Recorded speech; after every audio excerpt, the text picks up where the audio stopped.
नमस्कार मित्रांनो, महाराष्ट्रातील या घडीची सर्वात मोठी अपडेट सध्या सुप्रीम कोर्टातून येते। मित्रांनो, मुंबईत उद्धव ठाकरेंसाठी सर्वात मोठी घडामोड, ठाकरेंना सर्वात मोठा दिलासा तर भाजपचा शिंदेंना मोठा धक्का। नेमक्या पडद्याच्या मागे सुप्रीम कोर्टात घडतायत मोठ्या हालचाली।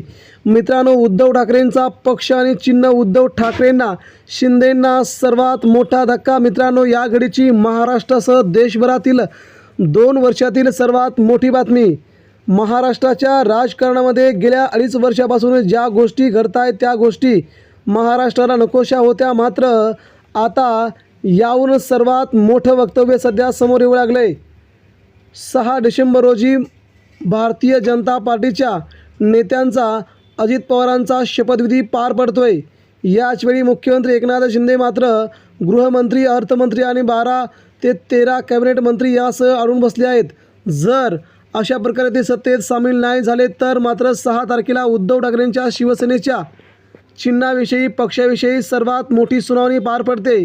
या सुनावणीच्या वेळेस पक्ष आणि चिन्ह उद्धव ठाकरेंना जाऊ शकते असा गर्भित इशारा सध्या दिला जातोय। त्यामुळे महाराष्ट्रामध्ये शिंदे सरकार जाईल आणि पुन्हा मुख्यमंत्री एकनाथ शिंदेंचं सगळे कॅबिनेट मंत्री देखील जातील। त्यामुळे आता मुख्यमंत्री शिंदेंना सरकारमध्ये सामील होणं गरजेचं आहे आणि 6 तारखेला शिवसेनेच्या चिन्हाविषयी, पक्षाविषयी महत्त्वाची सुनावणी होते।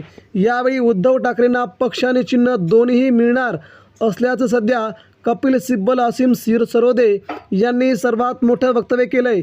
यामुळे ही राज्याच्या राजकारणातील सर्वात मोठी घडामोड देखील असू शकते। मित्रांनो, आपल्याला काय वाटतंय? उद्धव ठाकरेंना शिवसेना आणि चिन्ह मिळावं का? आपल्या प्रतिक्रिया आमच्यापर्यंत पोहोचवा। धन्यवाद।